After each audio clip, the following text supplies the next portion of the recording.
Isa naman pong masayang OPM ang ating mapapanood mula sa Ramirez Family.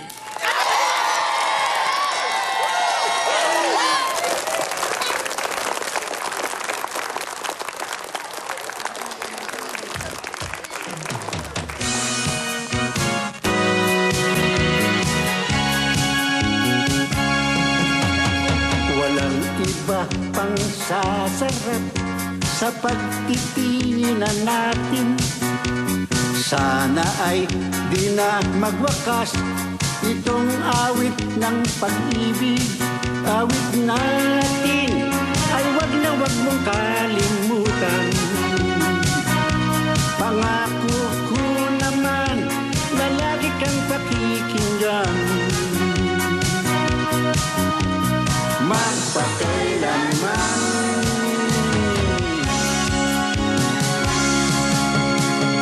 Ang isang pag-ibig ay karanasan na pangdalawahan. Kaya't sa ating awit tayo ay magbigayan.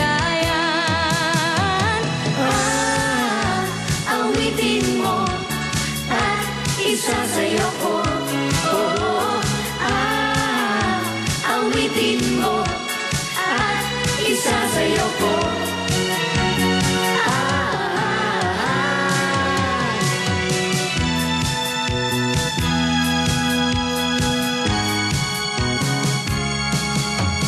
Walang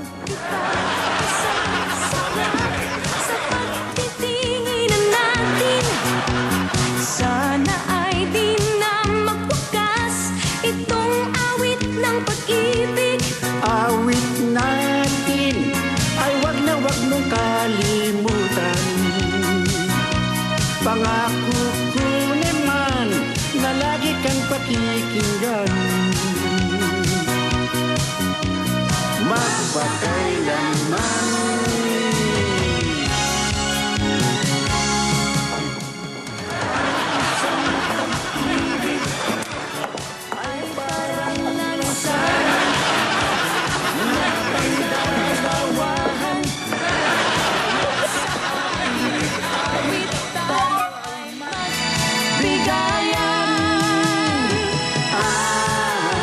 Awitin mo at isasayaw ko. Awitin mo at isasayaw ko.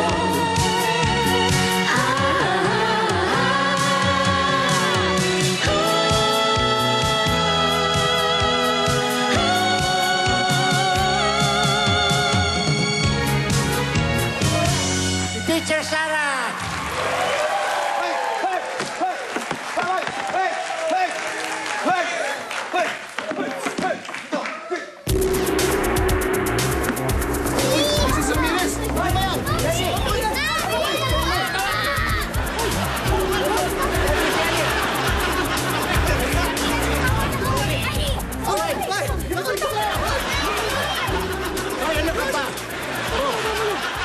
Sige po. Bye-bye po. Ingat kayo. Miss Sarah, Ay po. salamat na marami. So, thank you very much. Kundi sa'yo, nakaloko-loko yung number namin. Ako, wala po yun, sir. Ang importante po ay nairaos natin yung program. Oo, galing-galing. Naku, hindi naman Nagulat po. Siya nga pala. Napapasalamat sa'yo. Si Siya, nawala yung boses niya kasi eh. Hindi, Mrs. Ramirez, okay lang ho. Hindi na ho kailangan magpaliwanag kasi naiintindihan ko naman po eh. Sino pa ba naman ho magtutulong-tulungan kung hindi tayo din, di po ba? Pero tingin ko, meron talagang kailangan magpaliwanag kung bakit kayo nawalan ng boses. Saan pa nagpupunta to? Yan, ipaliwanag mo lahat yan sa katauhan.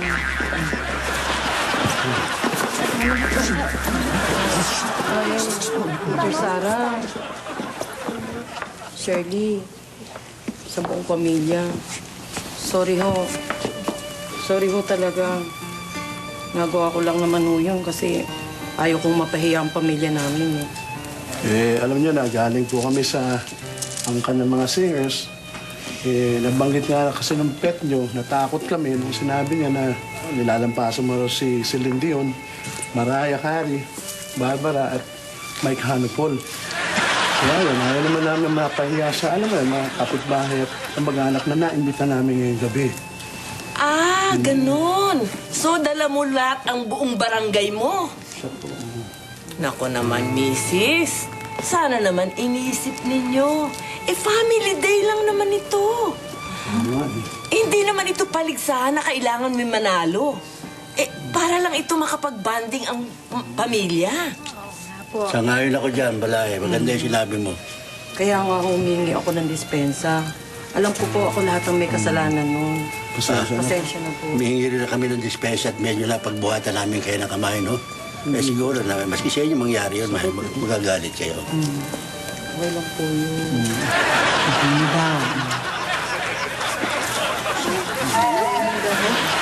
Nagpapasalamat daw siya ng sobrang pasasalamat. Dahil kayo ang nag-save ng aming number.